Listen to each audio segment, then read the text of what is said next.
وَمَا اخْتَلَفْتُمْ فِيهِ مِنْ شَيْءٍ فَحُكْمُهُ إِلَى اللَّهِ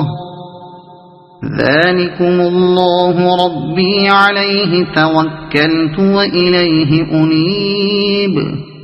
تمہارے درمیان جس معاملے میں بھی اختلاف ہو اس کا فیصلہ کرنا اللہ کا کام ہے، وہی اللہ میرا رب ہے، اسی پر میں نے بھروسہ کیا اور اسی کی طرف میں رجوع کرتا ہوں۔ تمہارے درمیان، اس پورے پیراگراف کی عبارت اگرچہ اللہ تعالیٰ کی طرف سے وحی ہے، لیکن اس میں متکلم اللہ تعالیٰ نہیں ہے بلکہ رسول اللہ صلی اللہ علیہ وسلم ہے۔ گویا اللہ جل شانہ اپنے نبی کو ہدایت دے رہا ہے کہ تم یہ اعلان کرو۔ اس طرح کے مضامین قرآن مجید میں کہیں تو قل یعنی اے نبی کہو سے شروع ہوتے ہیں اور کہیں اس کے بغیر ہی شروع ہو جاتے ہیں۔ صرف انداز کلام بتا دیتا ہے کہ یہاں متکلم اللہ نہیں بلکہ اللہ کا رسول ہے، بلکہ بعض مقامات پر تو کلام اللہ کا ہوتا ہے اور متکلم اہل ایمان ہوتے ہیں، جیسے مثلا سورہ فاتحہ میں ہے، یا متکلم فرشتے ہوتے ہیں جیسے مثلا سورہ مریم آیت 64-65 میں ہے۔ فیصلہ کرنا اللہ کا کام ہے۔ یہ اللہ تعالیٰ کے مالک کائنات اور ولی حقیقی ہونے کا فطری اور منطقی تقاضا ہے۔ جب بادشاہی اور ولایت اسی کی ہے تو لامحالہ پھر حاکم بھی وہی ہے، اور انسانوں کے باہمی تنازعات و اختلافات کا فیصلہ کرنا بھی اسی کا کام ہے۔ اس کو جو لوگ صرف آخرت کے لیے مخصوص سمجھتے ہیں وہ غلطی کرتے ہیں۔ کوئی دلیل اس امر کی نہیں ہے کہ اللہ کی یہ حاکمانہ حیثیت اس دنیا کے لیے نہیں بلکہ صرف موت کے بعد کی زندگی کے لیے ہے۔ اسی طرح جو لوگ اس دنیا میں صرف عقائد اور چند مذہبی مسائل تک اسے محدود قرار دیتے ہیں وہ بھی غلطی پر ہیں۔ قرآن مجید کے الفاظ عام ہیں اور وہ صاف صاف علی الاطلاق تمام تنازعات و اختلافات میں اللہ کو فیصلہ کرنے کا اصل حقدار قرار دے رہے ہیں۔ ان کی روح سے خدا جس طرح آخرت کا مالک یوم الدین ہے، اسی طرح اس دنیا میں بھی احکم الحاکمین ہے، اور جس طرح وہ اعتقادی اختلافات میں یہ طے کرنے والا ہے کہ حق کیا ہے اور باطل کیا، ٹھیک اسی طرح قانونی حیثیت سے بھی وہی یہ طے کرنے والا ہے کہ انسان کے لیے پاک کیا ہے اور ناپاک کیا، جائز و حلال کیا ہے اور حرام و مکروہ کیا، اخلاق میں بدی و زشتی کیا ہے اور نیکی و خوبی کیا، معاملات میں کس کا کیا حق ہے اور کیا نہیں ہے، معاشرت اور تمدن اور سیاست اور معیشت میں کون سے طریقے درست ہیں اور کون سے غلط۔ آخر اسی بنیاد پر تو قرآن میں یہ بات اصول قانون کے طور پر ثبت کی گئی ہے کہ فَإِن تَنَازَعْتُمْ فِي شَيْءٍ فَرُدُّوهُ إِلَى اللَّهِ وَالرَّسُولِ سورہ النساء آیت 59، اور مَا كَانَ لِمُؤْمِنٍ وَلَا مُؤْمِنَةٍ اذا قضى الله ورسوله امرا ان يكون لهم الخيرة من امرهم سورہ الاحزاب آیت 36، اور اتبعوا ما انزل الیکم من ربکم ولا تتبعوا من دونه اولیاء سورہ الاعراف آیت 3۔ پھر جس سیاق و سباق میں یہ آیت آئی ہے اس کے اندر یہ ایک اور معنی بھی دے رہی ہے، اور وہ یہ ہے کہ اختلافات کا فیصلہ کرنا اللہ تعالیٰ کا محض قانونی حق ہی نہیں ہے جس کے ماننے یا نہ ماننے پر آدمی کے کافر و مومن ہونے کا مدار ہے، بلکہ اللہ فی الواقع عملاً بھی حق اور باطل کا فیصلہ کر رہا ہے، جس کی بدولت باطل اور اس کے پرستار آخر کار تباہ ہوتے ہیں اور حق اور اس کے پرستار سرفراز کیے جاتے ہیں، خواہ اس فیصلے کے نفاذ میں دنیا والوں کو کتنی ہی تاخیر ہوتی نظر آتی ہو۔ یہ مضمون آگے آیت 24 میں بھی آ رہا ہے اور اس سے پہلے قرآن مجید میں متعدد مقامات پر گزر چکا ہے۔ وہی اللہ میرا رب ہے، یعنی جو اختلافات کا فیصلہ کرنے والا اصل حاکم ہے۔ رجوع کرتا ہوں، یہ دو فعل ہیں جن میں سے ایک بصیغہ ماضی بیان کیا گیا ہے اور دوسرا بصیغہ مضارع جس میں استمرار کا مفہوم پایا جاتا ہے۔ صیغہ ماضی میں فرمایا میں نے اس پر بھروسہ کیا، یعنی ایک دفعہ میں نے ہمیشہ ہمیشہ کے لیے فیصلہ کر لیا کہ جیتے جی مجھے اسی کی مدد، اسی کی رہنمائی، اسی کی حمایت و حفاظت اور اسی کے فیصلے پر اعتماد کرنا ہے۔ پھر صیغہ مضارع میں فرمایا میں اسی کی طرف رجوع کرتا ہوں، یعنی جو معاملہ بھی مجھے اپنی زندگی میں پیش آتا ہے میں اس میں اللہ ہی کی طرف رجوع کیا کرتا ہوں۔ کوئی مصیبت، تکلیف یا مشکل پیش آتی ہے تو کسی کی طرف نہیں دیکھتا، اس سے مدد مانگتا ہوں۔ کوئی خطرہ پیش آتا ہے تو اس کی پناہ ڈھونڈتا ہوں اور اس کی حفاظت پر بھروسہ کرتا ہوں۔ کوئی مسئلہ درپیش ہوتا ہے تو اس سے رہنمائی طلب کرتا ہوں اور اسی کی تعلیم و ہدایت میں اس کا حل یا حکم تلاش کرتا ہوں، اور کسی سے نزاع ہوتی ہے تو اسی کی طرف دیکھتا ہوں کہ اس کا آخری فیصلہ وہی کرے گا، اور یقین رکھتا ہوں کہ جو فیصلہ بھی وہ کرے گا وہی حق ہوگا۔ فاطر السماوات والأرض جعل لكم من أنفسكم أزواجا ومن الأنعام أزواجا يذرأكم فيه ليس كمثله شيء وهو السميع البصير۔ آسمانوں اور زمین کا بنانے والا، جس نے تمہاری اپنی جنس سے تمہارے لیے جوڑے پیدا کیے، اور اسی طرح جانوروں میں بھی انہی کے ہم جنس جوڑے بنائے، اور اس طریقے سے وہ تمہاری نسلیں پھیلاتا ہے۔ کائنات کی کوئی چیز اس کے مشابہ نہیں، وہ سب کچھ سننے اور دیکھنے والا ہے، کوئی چیز اس کے مشابہ نہیں۔ اصل الفاظ ہیں لیس کمثلہ شیء، یعنی کوئی چیز اس کے مانند جیسی نہیں ہے۔ مفسرین اور اہل لغت میں سے بعض کہتے ہیں کہ اس میں لفظ مثل پر کاف یعنی حرف تشبیہ کا اضافہ محاورے کے طور پر کیا گیا ہے، جس سے مقصود محض بات میں زور پیدا کرنا ہوتا ہے، اور عرب میں یہ طرز بیان رائج ہے۔ مثلا شاعر کہتا ہے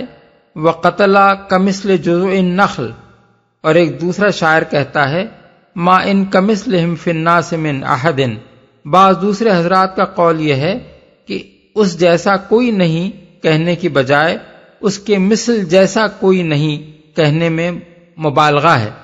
مراد یہ ہے کہ اگر بفرض محال اللہ کا کوئی مثل ہوتا تو اس جیسا بھی کوئی نہ ہوتا، کجا کہ خود اللہ جیسا کوئی ہو۔ سننے اور دیکھنے والا ہے،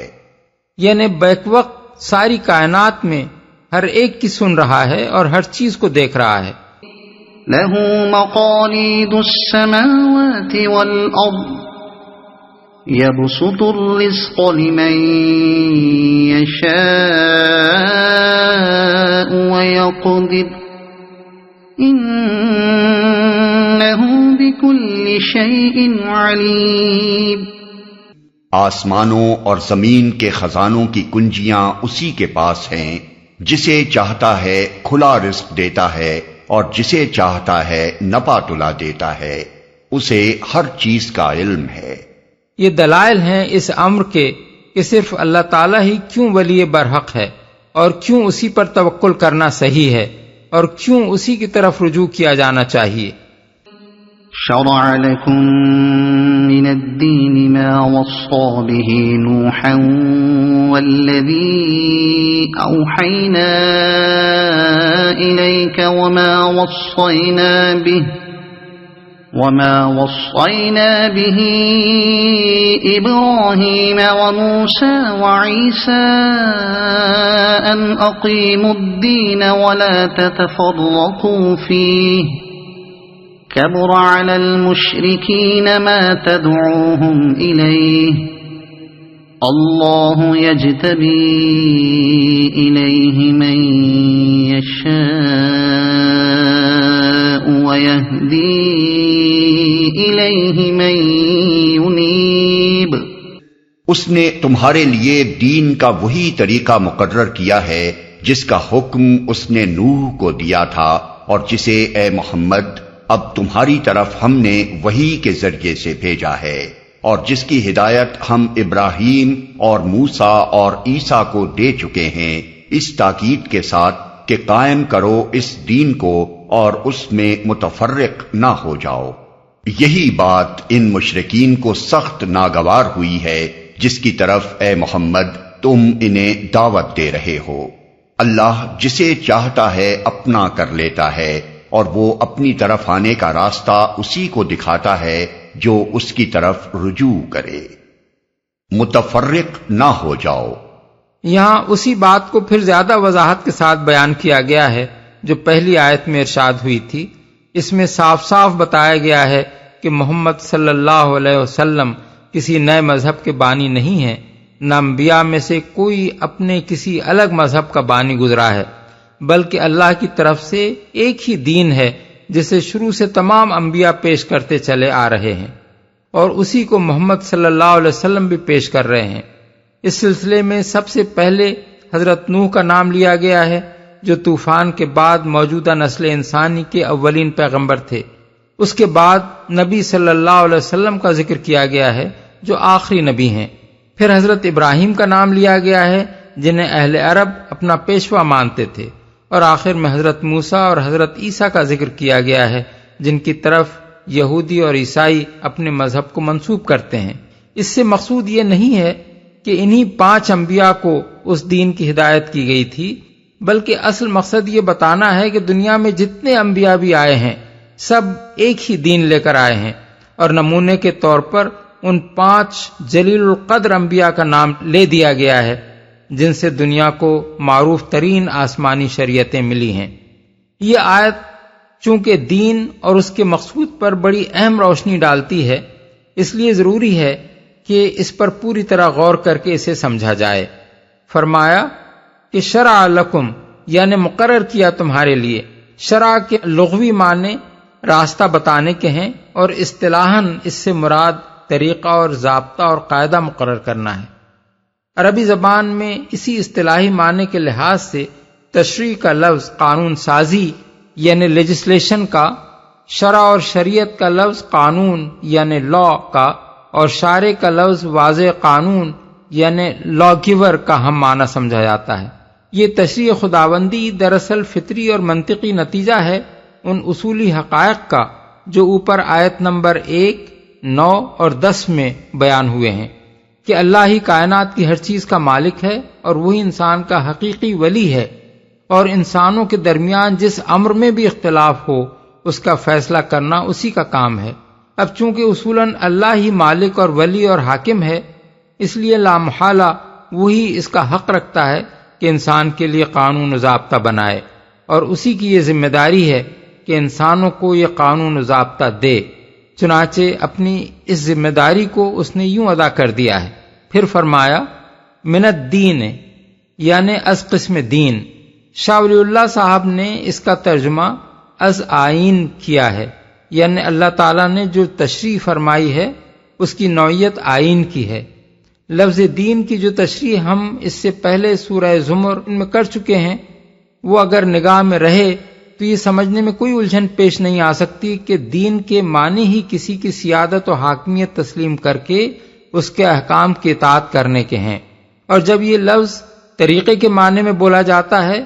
تو اس سے مراد وہ طریقہ ہوتا ہے جسے آدمی واجب الاتباع اور جس کے مقرر کرنے والے کو مطاع مانے۔ اس بنا پر اللہ کے مقرر کیے ہوئے اس طریقے کو دین کی نوعیت رکھنے والی تشریح کہنے کا صاف مطلب یہ ہے کہ اس کی حیثیت محض سفارش یعنی ریکمنڈیشن اور وعظ و نصیحت کی نہیں ہے، بلکہ یہ بندوں کے لیے ان کے مالک کا واجب الاطاعت قانون ہے جس کی پیروی نہ کرنے کے معنی بغاوت کے ہیں، اور جو شخص اس کی پیروی نہیں کرتا وہ دراصل اللہ کی سیادت و حاکمیت اور اپنی بندگی کا انکار کرتا ہے۔ اس کے بعد ارشاد ہوا کہ دین کی نوعیت رکھنے والی یہ تشریح وہی ہے جس کی ہدایت نوح اور ابراہیم اور موسیٰ علیہ السلام کو دی گئی تھی، اور اسی کی ہدایت اب محمد صلی اللہ علیہ وسلم کو دی گئی ہے۔ اس ارشاد سے کئی باتیں نکلتی ہیں۔ ایک یہ کہ اللہ تعالیٰ نے اپنی اس تشریح کو براہ راست ہر انسان کے پاس نہیں بھیجا ہے، بلکہ وقتاً فوقتاً جب اس نے مناسب سمجھا ہے ایک شخص کو اپنا رسول مقرر کر کے یہ تشریح اس کے حوالے کی ہے۔ دوسرے یہ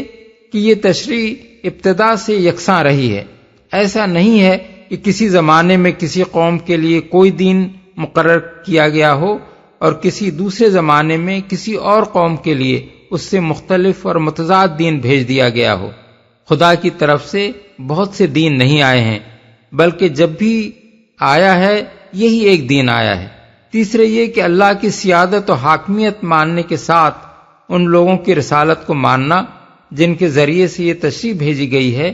اور اس وحی کو تسلیم کرنا جس میں یہ تشریح بیان کی گئی ہے، اس دین کا لازمی جز ہے، اور عقل و منطق کا تقاضا بھی یہی ہے کہ اس کو لازمی جز ہونا چاہیے، کیونکہ آدمی اس تشریح کی اطاعت کر ہی نہیں سکتا جب تک وہ اس کے خدا کی طرف سے مستند یعنی آتھینٹک ہونے پر مطمئن نہ ہو۔ اس کے بعد فرمایا کہ ان سب انبیاء کو دین کی نوعیت رکھنے والی یہ تشریح اس ہدایت اور تاکید کے ساتھ دی گئی تھی کہ اقیم الدین۔ اس فقرے کا ترجمہ شاہ ولی اللہ صاحب نے قائم کنید دین را کیا ہے، اور شاہ رفیع الدین صاحب اور شاہ عبد القادر صاحب نے قائم رکھو دین کو۔ یہ دونوں ترجمے درست ہیں۔ اقامت کے معنی قائم کرنے کے بھی ہیں اور قائم رکھنے کے بھی، اور انبیاء علیہم السلام ان دونوں ہی کاموں پر مامور تھے۔ ان کا پہلا فرض یہ تھا کہ جہاں یہ دین قائم نہیں ہے وہاں اسے قائم کریں، اور دوسرا فرض یہ تھا کہ جہاں یہ قائم ہو جائے یا پہلے سے قائم ہو وہاں اسے قائم رکھیں۔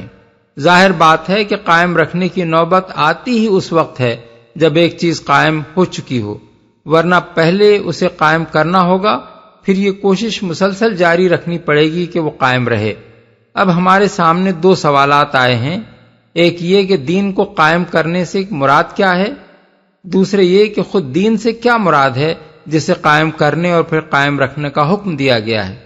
ان دونوں باتوں کو بھی اچھی طرح سمجھ لینا چاہیے۔ قائم کرنے کا لفظ جب کسی مادی یا جسمانی چیز کے لیے استعمال ہوتا ہے تو اس سے مراد بیٹھے کو اٹھانا ہوتا ہے، مثلا کسی انسان یا جانور کو اٹھانا، یا پڑی ہوئی چیز کو کھڑا کرنا ہوتا ہے جیسے بانس یا ستون کو قائم کرنا، یا کسی چیز کے بکھرے ہوئے اجزاء کو جمع کر کے بلند کرنا ہوتا ہے جیسے کسی خالی زمین میں عمارت قائم کرنا۔ لیکن جو چیزیں مادی نہیں بلکہ معنوی ہوتی ہیں ان کے لیے جب قائم کرنے کا لفظ استعمال کیا جاتا ہے تو اس سے مراد اس چیز کی محض تبلیغ کرنا نہیں بلکہ اس پر کما حقہ عمل درآمد کرنا، اسے رواج دینا اور اسے عملاً نافذ کرنا ہوتا ہے۔ مثلا جب ہم کہتے ہیں کہ فلاں شخص نے اپنی حکومت قائم کی تو اس کے معنی یہ نہیں ہوتے کہ اس نے اپنی حکومت کی طرف دعوت دی، بلکہ یہ ہوتے ہیں کہ اس نے ملک کے لوگوں کو اپنا مطیع کر لیا اور حکومت کے تمام شعبوں کی ایسی تنظیم کر دی کہ ملک کا سارا انتظام اس کے احکام کے مطابق چلنے لگا۔ اسی طرح جب ہم کہتے ہیں کہ ملک میں عدالتیں قائم ہیں تو اس کے معنی یہ ہوتے ہیں کہ انصاف کرنے کے لیے منصف مقرر ہیں اور وہ مقدمات کی سماعت کر رہے ہیں اور فیصلے دے رہے ہیں، نہ یہ کہ عدل و انصاف کی خوبیاں خوب بیان کی جا رہی ہیں اور لوگ ان کے قائل ہو رہے ہیں۔ اسی طرح جب قرآن مجید میں حکم دیا جاتا ہے کہ نماز قائم کرو تو اس سے مراد نماز کی دعوت و تبلیغ نہیں ہوتی بلکہ یہ ہوتی ہے کہ نماز کو اس کی تمام شرائط کے ساتھ نہ صرف خود ادا کرو بلکہ ایسا انتظام کرو کہ وہ اہل ایمان میں باقاعدگی کے ساتھ رائج ہو جائے، مسجدیں ہوں، جمعہ و جماعت کا اہتمام ہو، وقت کی پابندی کے ساتھ اذانیں دی جائیں، امام اور خطیب مقرر ہوں اور لوگوں کو وقت پر مسجدوں میں آنے اور نماز ادا کرنے کی عادت پڑ جائے۔ اس تشریح کے بعد یہ بات سمجھنے میں کوئی دقت پیش نہیں آ سکتی کہ انبیاء علیہم السلام کو جب اس دین کے قائم کرنے اور قائم رکھنے کا حکم دیا گیا تو اس سے مراد صرف اتنی بات نہ تھی کہ وہ خود اس دین پر عمل کریں، اور اتنی بات بھی نہ تھی کہ وہ دوسروں میں اس کی تبلیغ کریں تاکہ لوگ اس کا برحق ہونا تسلیم کر لیں، بلکہ یہ بھی تھی کہ جب لوگ اسے تسلیم کر لیں تو اس سے آگے قدم بڑھا کر پورا کا پورا دین ان میں عملاً رائج اور نافذ کیا جائے تاکہ اس کے مطابق عمل درآمد ہونے لگے اور ہوتا رہے۔ اس میں شک نہیں کہ دعوت و تبلیغ اس کام کا لازمی ابتدائی مرحلہ ہے جس کے بغیر دوسرا مرحلہ پیش نہیں آ سکتا، لیکن ہر صاحب عقل آدمی خود دیکھ سکتا ہے کہ اس حکم میں دعوت و تبلیغ کو مقصود کی حیثیت نہیں دی گئی ہے بلکہ دین قائم کرنے اور قائم رکھنے کو مقصود قرار دیا گیا ہے۔ دعوت و تبلیغ اس مقصد کے حصول کا ذریعہ ضرور ہے مگر بجائے خود مقصد نہیں ہے، کجا کہ کوئی شخص اسے انبیاء کے مشن کا مقصد وحید قرار دے بیٹھے۔ اب دوسرے سوال کو لیجئے۔ بعض لوگوں نے دیکھا کہ جس دین کو قائم کرنے کا حکم دیا گیا ہے وہ تمام انبیاء علیہ السلام کے درمیان مشترک ہے اور شریعتیں ان سب کی مختلف رہی ہیں، جیسے کہ اللہ تعالیٰ خود فرماتا ہے لِكُلٍّ جَعَلْنَا مِنْكُمْ شِرْعَةً وَمِنْهَاجًا، اس لیے انہوں نے یہ رائے قائم کر لی کہ لامحالہ اس دین سے مراد شرعی احکام و ضوابط نہیں ہیں بلکہ صرف توحید و آخرت اور کتاب و نبوت کا ماننا اور اللہ تعالیٰ کی عبادت بجا لانا ہے، یا حد سے حد اس میں وہ موٹے موٹے اخلاقی اصول شامل ہیں جو سب شریعتوں میں مشترک رہے ہیں۔ لیکن یہ ایک بڑی سطحی رائے ہے جو محض سرسری نگاہ سے دین کی وحدت اور شرائع کے اختلاف کو دیکھ کر قائم کر لی گئی ہے، اور یہ ایسی خطرناک رائے ہے کہ اگر اس کی اصلاح نہ کر دی جائے تو آگے بڑھ کر بات دین و شریعت کی اس تفریق تک جا پہنچے گی جس میں مبتلا ہو کر سینٹ پال نے دین بلا شریعت کا نظریہ پیش کیا اور سیدنا مسیح علیہ السلام کی امت کو خراب کر دیا۔ اس لیے کہ جب شریعت دین سے الگ ایک چیز ہے اور حکم صرف دین کو قائم کرنے کا ہے نہ کہ شریعت کو، تو لامحالہ مسلمان بھی عیسائیوں کی طرح شریعت کو غیر اہم اور اس کی اقامت کو غیر مقصود بالذات سمجھ کر نظر انداز کر دیں گے اور صرف ایمانیات اور موٹے موٹے اخلاقی اصولوں کو لے کر بیٹھ جائیں گے۔ اس طرح کے قیاسات سے دین کا مفہوم متعین کرنے کے بجائے آخر کیوں نہ ہم خود اللہ کی کتاب سے پوچھ لیں کہ جس دین کو قائم کرنے کا حکم یہاں دیا گیا ہے آیا اس سے مراد صرف ایمانیات اور چند بڑے بڑے اخلاقی اصول ہی ہیں یا شرعی احکام بھی؟ قرآن مجید کا جب ہم تتبع کرتے ہیں تو اس میں جن چیزوں کو دین میں شمار کیا گیا ہے ان میں حسب ذیل چیزیں بھی ہمیں ملتی ہیں۔ نمبر 1، وما امروا الا ليعبدوا الله مخلصين له الدين حنفاء ويقيموا الصلاة ويؤتوا الزكاة وذلك دين القيمة، سورہ البینہ آیت 5۔ یعنی اور ان کو حکم نہیں دیا گیا مگر اس بات کا کہ یکسو ہو کر اپنے دین کو اللہ کے لیے خالص کرتے ہوئے اس کی عبادت کریں اور نماز قائم کریں اور زکوٰۃ دیں، اور یہی راست رو ملت کا دین ہے۔ اس سے معلوم ہوا کہ نماز اور زکوٰۃ اس دین میں شامل ہیں، حالانکہ ان دونوں کے احکام مختلف شریعتوں میں مختلف رہے ہیں۔ کوئی شخص بھی یہ نہیں کہہ سکتا کہ تمام پچھلی شریعتوں میں نماز کی یہی شکل و حیت، یہی اس کے اجزاء، یہی اس کی رکعتیں، یہی اس کا قبلہ، یہی اس کے اوقات اور یہی اس کے دوسرے احکام رہے ہیں۔ اسی طرح زکوٰۃ کے متعلق بھی کوئی یہ دعویٰ نہیں کر سکتا کہ تمام شریعتوں میں یہی اس کا نصاب، یہی اس کی شرحیں اور یہی اس کی تحصیل و تقسیم کے احکام رہے ہیں۔ لیکن اختلاف شرائع کے باوجود اللہ تعالیٰ ان دونوں چیزوں کو دین میں شمار کر رہا ہے۔ نمبر 2، حرمت علیکم المیتۃ والدم ولحم الخنزیر وما اہل لغیر اللہ بہ سے لے کر الیوم اکملت لکم دینکم آیت کے آخر تک،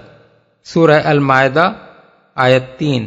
یعنی تمہارے لیے حرام کیا گیا مردار اور خون اور سور کا گوشت اور وہ جانور جو اللہ کے سوا کسی اور کے نام پر ذبح کیا گیا ہو، اور وہ جو گلا گھٹ کر یا چوٹ کھا کر یا بلندی سے گر کر یا ٹکر کھا کر مرا ہو،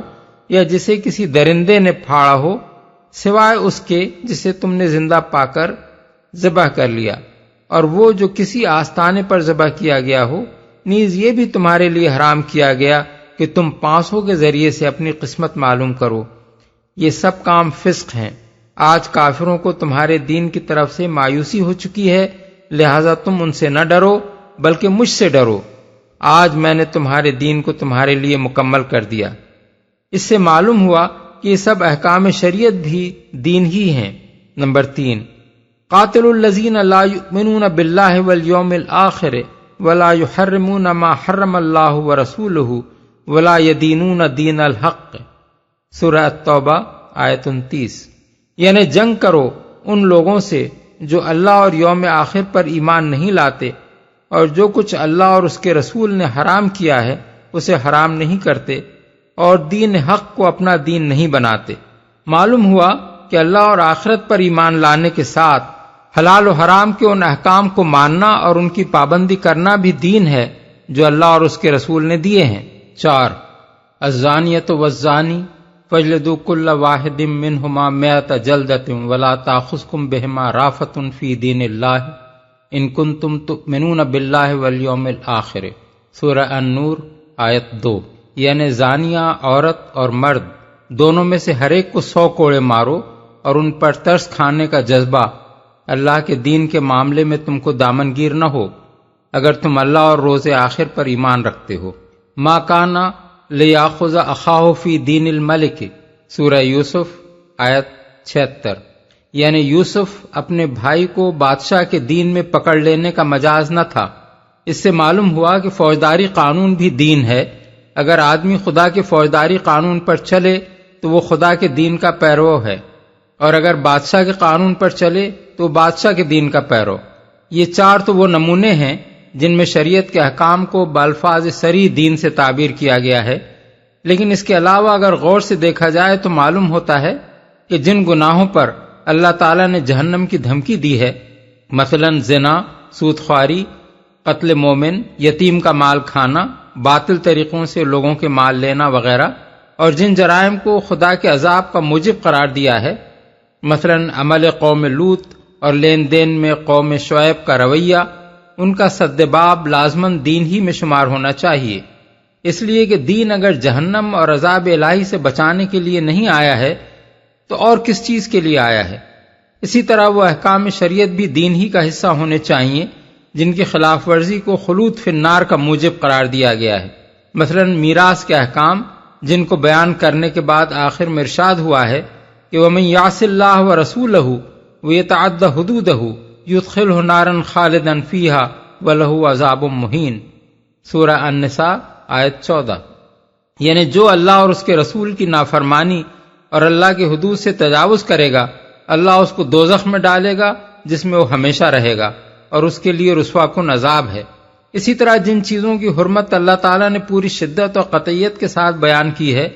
مثلا ماں بہن اور بیٹی کی حرمت، شراب کی حرمت، چوری کی حرمت، جوئے کی حرمت، جھوٹی شہادت کی حرمت، ان کی تحریم کو اگر اقامت دین میں شامل نہ کیا جائے تو اس کے معنی یہ ہیں کہ اللہ تعالیٰ نے کچھ غیر ضروری احکام بھی دے دیے ہیں جن کا اجرا مقصود نہیں ہے۔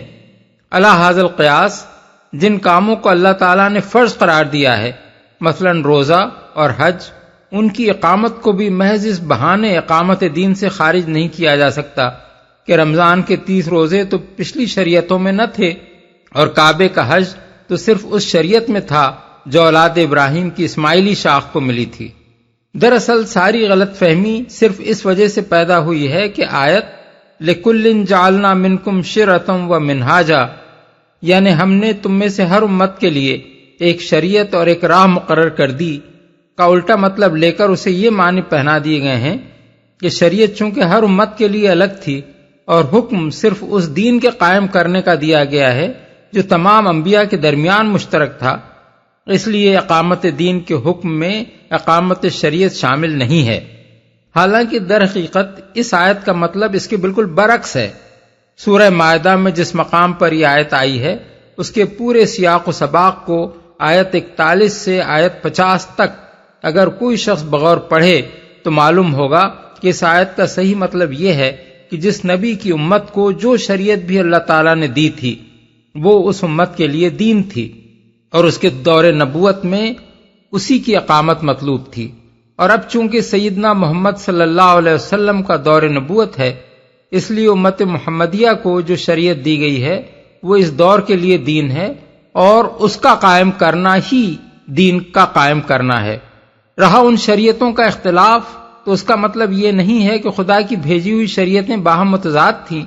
بلکہ اس کا مطلب یہ ہے کہ ان کے جزیات میں حالات کے لحاظ سے کچھ فرق رہا ہے۔ مثال کے طور پر نماز اور روزے کو دیکھیے، نماز تمام شریعتوں میں فرض رہی ہے، مگر قبلہ ساری شریعتوں کا ایک نہ تھا، اور اس کے اوقات اور رکعات اور اجزاء میں بھی فرق تھا۔ اسی طرح روزہ ہر شریعت میں فرض تھا، مگر رمضان کے 30 روزے دوسری شریعتوں میں نہ تھے۔ اس سے یہ نتیجہ نکالنا صحیح نہیں ہے کہ مطلقاً نماز اور روزہ تو اقامت دین میں شامل ہے، مگر ایک خاص طریقے سے نماز پڑھنا اور خاص زمانے میں روزہ رکھنا اقامت دین سے خارج ہے، بلکہ اس سے صحیح طور پر جو نتیجہ نکلتا ہے وہ یہ ہے کہ ہر نبی کی امت کے لیے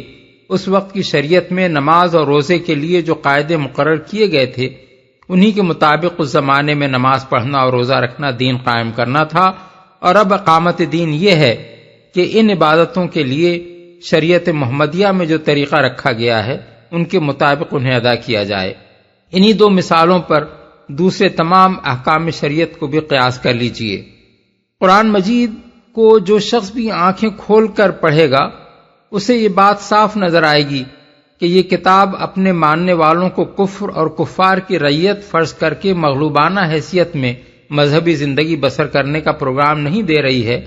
بلکہ یہ علانیہ اپنی حکومت قائم کرنا چاہتی ہے، اپنے پیرووں سے مطالبہ کرتی ہے کہ وہ دین حق کو فکری، اخلاقی، تہذیبی اور قانونی و سیاسی حیثیت سے غالب کرنے کے لیے جان لڑا دیں، اور ان کو انسانی زندگی کی اصلاح کا وہ پروگرام دیتی ہے جس کے بہت بڑے حصے پر صرف اسی صورت میں عمل کیا جا سکتا ہے جب حکومت کا اقتدار اہل ایمان کے ہاتھ میں ہو۔ یہ کتاب اپنے نازل کیے جانے کا مقصد یہ بیان کرتی ہے کہ انا انزلنا الیک الکتاب بالحق لتحکم بین الناس بما اراک اللہ، سورہ النساء آیت 105، یعنی اے نبی ہم نے یہ کتاب حق کے ساتھ تم پر نازل کی ہے تاکہ تم لوگوں کے درمیان فیصلہ کرو اس روشنی میں جو اللہ نے تمہیں دکھائی ہے۔ اس کتاب میں زکوٰۃ کی تحصیل و تقسیم کے جو احکام دیے گئے ہیں وہ صریحاً اپنے پیچھے ایک ایسی حکومت کا تصور رکھتے ہیں جو ایک مقرر قاعدے کے مطابق زکوٰۃ وصول کر کے مستحقین تک پہنچانے کا ذمہ لے، سورہ توبہ آیت 60 اور 103۔ اس کتاب میں سود کو بند کرنے کا جو حکم دیا گیا ہے اور سود خواری جاری رکھنے والوں کے خلاف جو اعلان جنگ کیا گیا ہے، سورہ البقرہ آیت 275 279، وہ اسی صورت میں روب عمل آ سکتا ہے جب ملک کا سیاسی اور معاشی نظام پوری طرح اہل ایمان کے ہاتھ میں ہو۔ اس کتاب میں قاتل سے قصاص لینے کا حکم، سورہ البقرہ آیت 178، چوری پر ہاتھ کاٹنے کا حکم، سورہ المائدہ آیت 38، زنا اور قذف پر حد جاری کرنے کا حکم، سورہ النور آیات 2 اور 4۔ اس مفروضے پر نہیں دیا گیا ہے کہ ان احکام کے ماننے والے لوگوں کو کفار کی پولیس اور عدالتوں کے ماتحت رہنا ہوگا۔ اس کتاب میں کفار سے قتال کا حکم، سورہ البقرہ آیات 190 اور 216، یہ سمجھتے ہوئے نہیں دیا گیا ہے کہ اس دین کے پیرو کفر کی حکومت میں فوج بھرتی کر کے اس حکم کی تعمیل کریں گے۔ اس کتاب میں اہل کتاب سے جزیہ لینے کا حکم، سورہ التوبہ آیت 29، اس مفروضے پر نہیں دیا گیا ہے کہ مسلمان کافروں کی رعایا ہوتے ہوئے ان سے جزیہ وصول کریں گے اور ان کی حفاظت کا ذمہ لیں گے، اور یہ معاملہ صرف مدنی صورتوں ہی تک محدود نہیں ہے، مکی صورتوں میں بھی دیدہ بینا کو علانیہ یہ نظر آ سکتا ہے کہ ابتدا ہی سے جو نقشہ پیش نظر تھا وہ دین کے غلبے و اقتدار کا تھا، نہ کہ کفر کی حکومت کے تحت دین اور اہل دین کے ذمہ بن کر رہنے کا۔ سب سے بڑھ کر جس چیز سے تعبیر کی یہ غلطی متصادم ہوتی ہے وہ خود رسول اللہ صلی اللہ علیہ وسلم کا وہ عظیم الشان کام ہے جو حضور نے 23 سال کے زمانہ رسالت میں انجام دیا۔ آخر کون نہیں جانتا کہ آپ نے تبلیغ و تلوار دونوں سے پورے عرب کو مسخر کیا اور اس میں ایک مکمل حکومت کا نظام ایک مفصل شریعت کے ساتھ قائم کر دیا جو اعتقادات اور عبادات سے لے کر شخصی کردار، اجتماعی اخلاق، تہذیب و تمدن، معیشت و معاشرت، سیاست و عدالت اور صلح و جنگ تک زندگی کے تمام گوشوں پر حاوی تھی۔ اگر حضور کے اس پورے کام کو اقامت دین کے اس حکم کی تفسیر نہ مانا جائے جو اس آیت کے مطابق تمام انبیاء سمیت آپ کو دیا گیا تھا تو پھر اس کے دو ہی معنی ہو سکتے ہیں، یا تو معاذ اللہ حضور پر یہ الزام عائد کیا جائے کہ آپ مامور تو صرف ایمانیات اور اخلاق کے موٹے موٹے اصولوں کی محض تبلیغ و دعوت پر ہوئے تھے، مگر آپ نے اس سے تجاوز کر کے بطور خود ایک حکومت قائم کر دی اور ایک مفصل قانون بنا ڈالا جو شرائع انبیاء کی قدر مشترک سے مختلف بھی تھا اور زائد بھی۔ یا پھر اللہ تعالیٰ پر یہ الزام رکھا جائے کہ وہ سورہ شورا میں مذکورہ بالا اعلان کر چکنے کے بعد خود اپنی بات سے منحرف ہو گیا اور اس نے اپنے آخری نبی سے نہ صرف وہ کام لیا جو اس صورت کی اعلان کردہ اقامت دین سے بہت کچھ زائد اور مختلف تھا، بلکہ اس کام کی تکمیل پر اپنے پہلے اعلان کے خلاف یہ دوسرا اعلان بھی کر دیا کہ الیوم اکملت لکم دینکم، یعنی آج میں نے تمہارے لیے تمہارا دین مکمل کر دیا۔ اعاذنا اللہ من ذالک۔ ان دو صورتوں کے سوا اگر کوئی تیسری صورت ایسی نکلتی ہو جس سے اقامت دین کی یہ تعبیر بھی قائم رہے اور اللہ یا اس کے رسول پر کوئی الزام بھی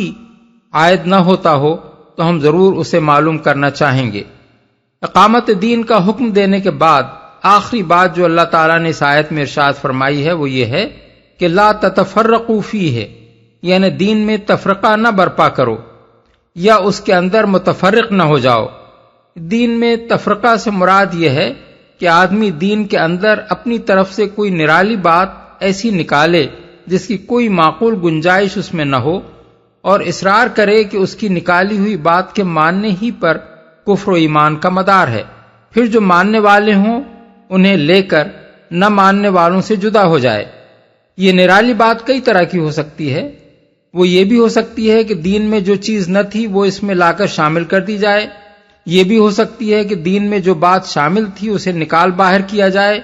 یہ بھی ہو سکتی ہے کہ دین کی نصوص میں تحریف کی حد تک پہنچی ہوئی تعویلات کر کے نرالے عقائد اور انوکھے اعمال ایجاد کیے جائیں، اور یہ بھی ہو سکتی ہے کہ دین کی باتوں میں رد و بدل کر کے اس کا حلیہ بگاڑا جائے، مثلا جو چیز اہم تھی اسے غیر اہم بنا دیا جائے اور جو چیز حد سے حد مباح کے درجے میں تھی اسے فرض و واجب بلکہ اس سے بھی بڑھا کر اسلام کا رکن رکین بنا ڈالا جائے۔ اسی طرح کی حرکتوں سے انبیاء علیہ السلام کی امتوں میں پہلے تفرقہ برپا ہوا، پھر رفتہ رفتہ ان فرقوں کے مذاہب بالکل الگ مستقل ادیان بن گئے جن کے ماننے والوں میں اب یہ تصور تک باقی نہیں رہا ہے کہ کبھی ان سب کی اصل ایک تھی۔ اس تفرقے کا اس جائز اور معقول اختلاف رائے سے کوئی تعلق نہیں ہے جو دین کے احکام کو سمجھنے اور نصوص پر غور کر کے ان سے مسائل مستنبط کرنے میں فطری طور پر اہل علم کے درمیان واقع ہوتا ہے، اور جس کے لیے خود کتاب اللہ کے الفاظ میں لغت اور محاورے اور قواعد زبان کے لحاظ سے گنجائش ہوتی ہے۔ جو اس کی طرف رجوع کرے۔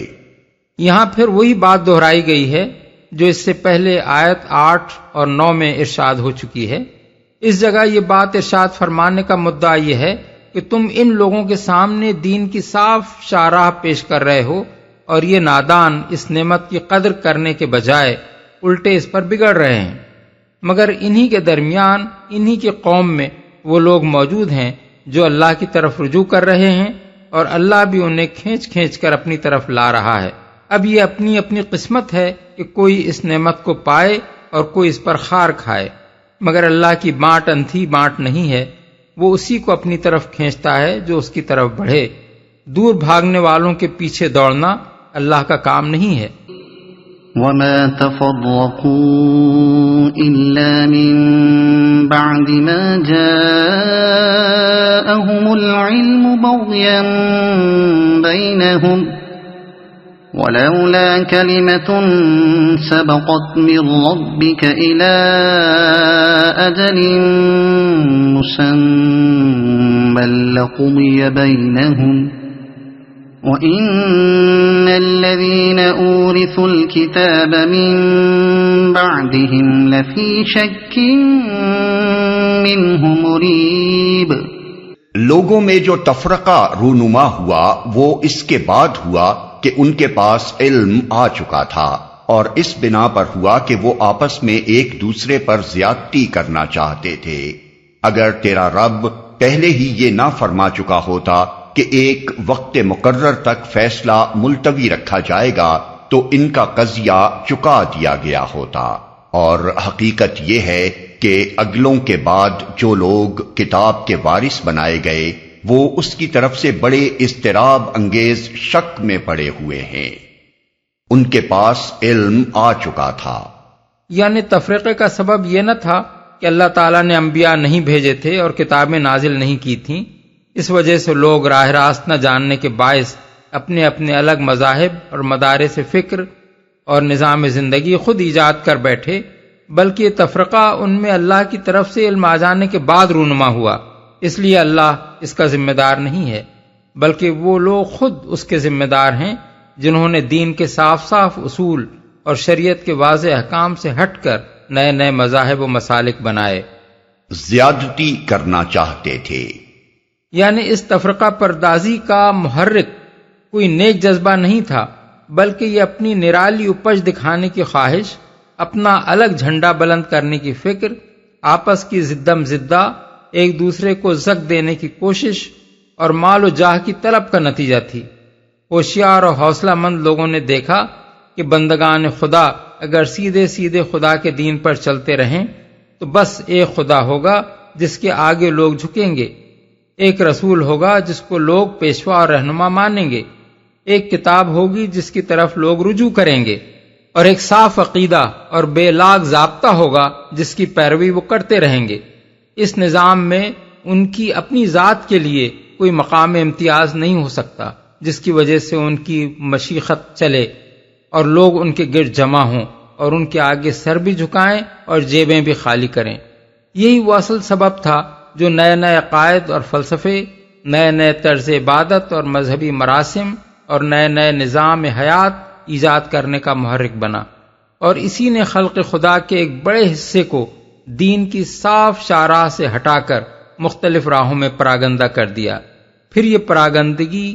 ان گروہوں کی باہمی بحث و جدال اور مذہبی و معاشی اور سیاسی کشمکش کی بدولت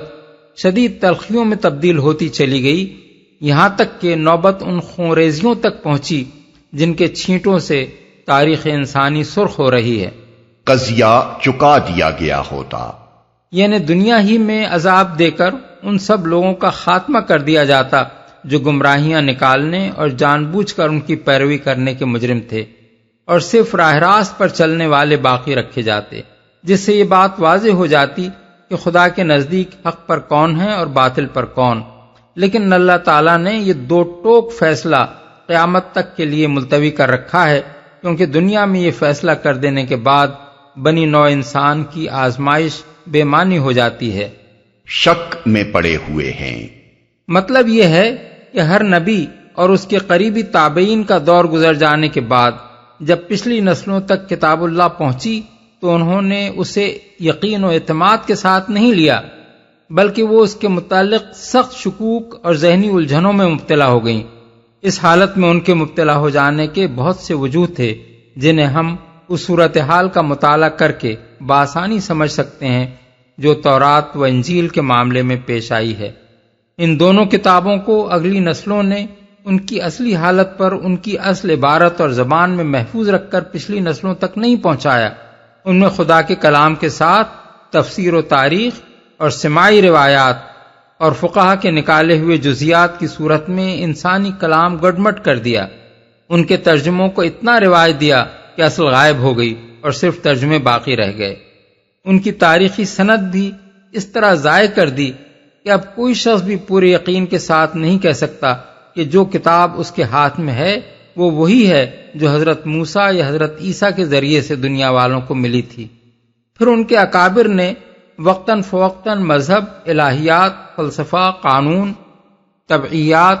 نفسیات اور اجتماعیات کی ایسی بحثیں چھیڑیں اور ایسے نظام فکر بنا ڈالے جن کی بھول بھلائیوں میں پھنس کر لوگوں کے لیے یہ طے کرنا محال ہو گیا کہ ان پیچیدہ راستوں کے درمیان حق کی سیدھی ارشاد کون سی ہے۔ اور چونکہ کتاب اللہ اپنی اصل حالت اور قابل اعتماد صورت میں موجود نہ تھی، اس لیے لوگ کسی ایسی سند کی طرف رجوع بھی نہ کر سکتے تھے جو حق کو باطل سے ممیز کرنے میں ان کی مدد کرتی۔ فَلِذَلِكَ فَادْعُ وَاسْتَقِمْ كَمَا أُمِرْتَ وَلَا تَتَّبِعْ أَهْوَاءَهُمْ وَقُلْ آمَنْتُ بِمَا أَنزَلَ اللَّهُ مِنْ كِتَابٍ وَأُمِرْتُ لِأَعْدِلَ بَيْنَكُمْ اللَّهُ رَبُّنَا وَرَبُّكُمْ لنا أعمالنا ولكم أعمالكم لا حجة بيننا وبينكم الله يجمع بيننا وإليه المصير۔ چونکہ یہ حالت پیدا ہو چکی ہے، اس لیے اے محمد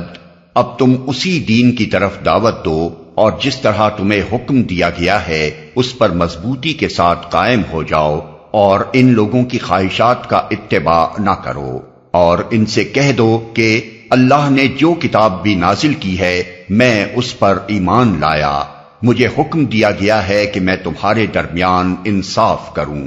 اللہ ہی ہمارا رب بھی ہے اور تمہارا رب بھی، ہمارے اعمال ہمارے لیے ہیں اور تمہارے اعمال تمہارے لیے، ہمارے اور تمہارے درمیان کوئی جھگڑا نہیں، اللہ ایک روز ہم سب کو جمع کرے گا اور اسی کی طرف سب کو جانا ہے۔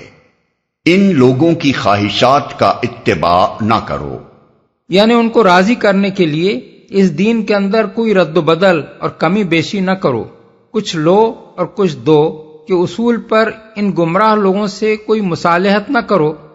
ان کے اوہام اور تعصبات اور جاہلانہ طور طریقوں کے لیے دین میں کوئی گنجائش محض اس لالچ میں آ کر نہ نکالو کہ کسی نہ کسی طرح یہ دائرہ اسلام میں آ جائیں، جس کو ماننا ہے خدا کے اصلی اور خالص دین کو جیسا کہ اس نے بھیجا ہے سیدھی طرح مان لے، ورنہ جس جہنم میں جا کر گرنا چاہے گر جائے۔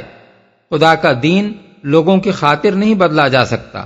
لوگ اگر اپنی فلاح چاہتے ہیں تو خود اپنے آپ کو بدل کر اس کے مطابق بنائیں۔ میں اس پر ایمان لایا، بالفاظ دیگر میں ان تفرقہ پرداز لوگوں کی طرح نہیں ہوں جو خدا کی بھیجی ہوئی بعض کتابوں کو مانتے ہیں اور بعض کو نہیں مانتے، میں ہر اس کتاب کو مانتا ہوں جسے خدا نے بھیجا ہے۔ تمہارے درمیان انصاف کروں، اس جامع فقرے کے کئی مطلب ہیں۔ ایک مطلب یہ ہے کہ میں ان ساری گروہ بندیوں سے الگ رہ کر بے لاگ انصاف پسندی اختیار کرنے پر مامور ہوں، میرا کام یہ نہیں ہے کہ کسی گروہ کے حق میں اور کسی کے خلاف تعصب برتوں، میرا سب انسانوں سے یکساں تعلق ہے اور وہ ہے سراسر عدل و انصاف کا تعلق، جس کی جو بات حق ہے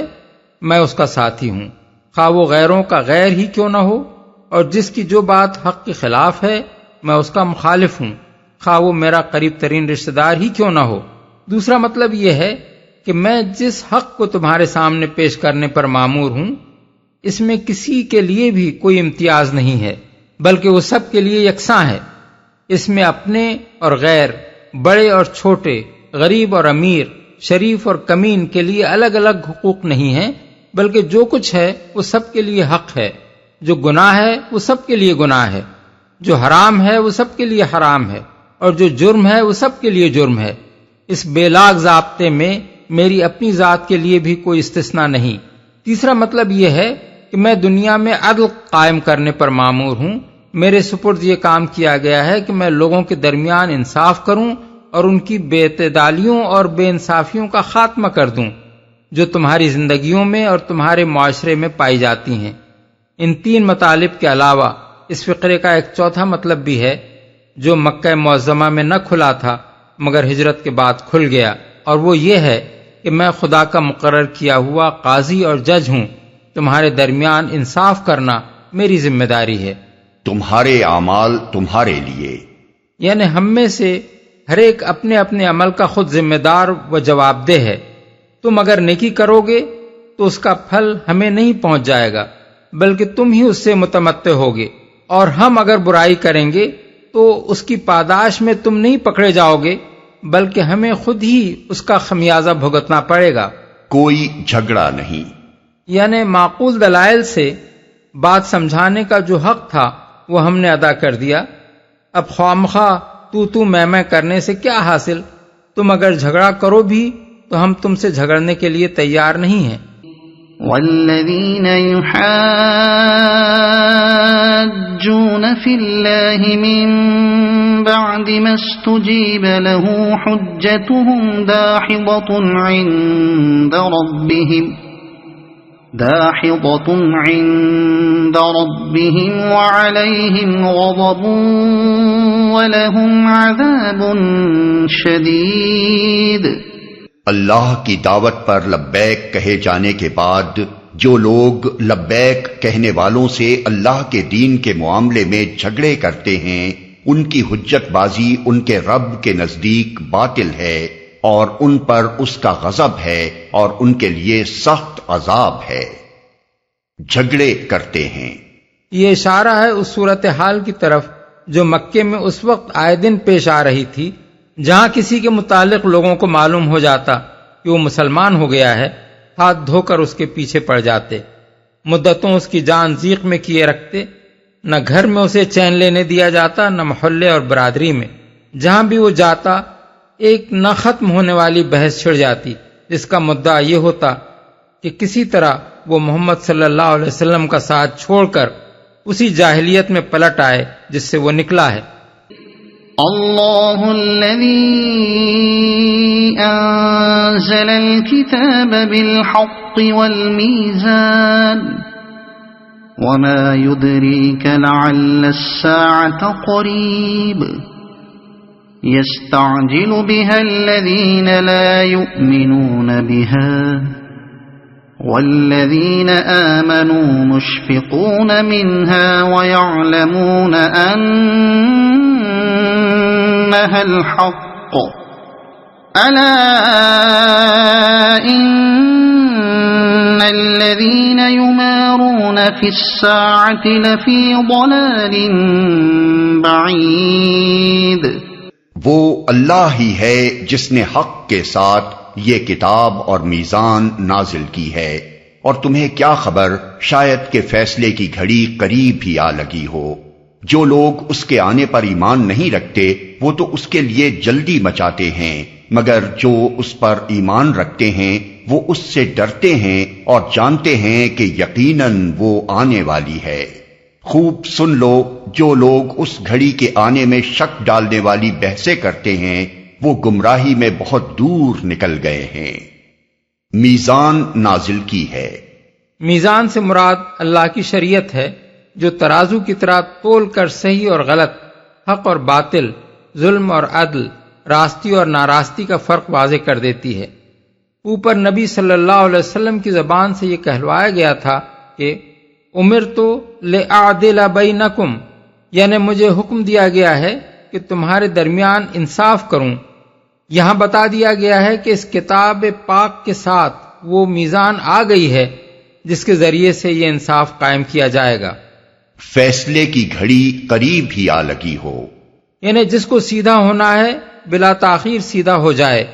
فیصلے کی گھڑی کو دور سمجھ کر ٹالنا نہیں چاہیے۔ ایک سانس کے متعلق بھی آدمی یقین کے ساتھ نہیں کہہ سکتا کہ اس کے بعد دوسرے سانس کی اسے مہلت ضرور ہی مل جائے گی۔ ہر سانس آخری سانس ہو سکتا ہے۔ اللہ لطیف بعباده يرزق من يشاء وهو القوی العزیز۔ اللہ اپنے بندوں پر بہت مہربان ہے، جسے جو کچھ چاہتا ہے دیتا ہے، اور وہ بڑی قوت والا اور زبردست ہے، بہت مہربان ہے۔ اصل میں لفظ لطیفن استعمال ہوا ہے جس کا پورا مفہوم مہربان سے ادا نہیں ہوتا۔ اس لفظ میں دو مفہوم شامل ہیں، ایک یہ کہ اللہ اپنے بندوں پر بڑی شفقت و عنایت رکھتا ہے، دوسرے یہ کہ وہ بڑی باریک بینی کے ساتھ ان کی دقیق ترین ضروریات پر بھی نگاہ رکھتا ہے جن تک کسی کی نگاہ نہیں پہنچ سکتی، اور انہیں اس طرح پورا کرتا ہے کہ وہ خود بھی محسوس نہیں کرتے کہ ہماری کون سی ضرورت کب کس نے پوری کر دی۔ پھر یہاں بندوں سے مراد محض اہل ایمان نہیں بلکہ تمام بندے ہیں، یعنی اللہ کا یہ لطف اس کے سب بندوں پر عام ہے۔ جسے جو کچھ چاہتا ہے دیتا ہے۔ مطلب یہ ہے کہ اس لطف عام کا تقاضا یہ نہیں ہے کہ سب بندوں کو سب کچھ یکساں دے دیا جائے، اگرچہ وہ اپنے خزانوں سے دے سبھی کو رہا ہے، مگر اس عطا اور دین میں یکسانیت نہیں ہے۔ کسی کو کوئی چیز دی ہے تو کسی دوسرے کو کوئی اور چیز، کسی کو ایک چیز زیادہ دی ہے تو کسی اور کو کوئی دوسری چیز فراوانی کے ساتھ عطا فرما دی ہے۔ بڑی قوت والا اور زبردست ہے۔ یعنی اس کی عطا و بخشش کا یہ نظام اس کے اپنے زور پر قائم ہے، کسی کا یہ بلبوتا نہیں ہے کہ اسے بدل سکے یا زبردستی اس سے کچھ لے سکے یا کسی کو دینے سے اس کو روک سکے۔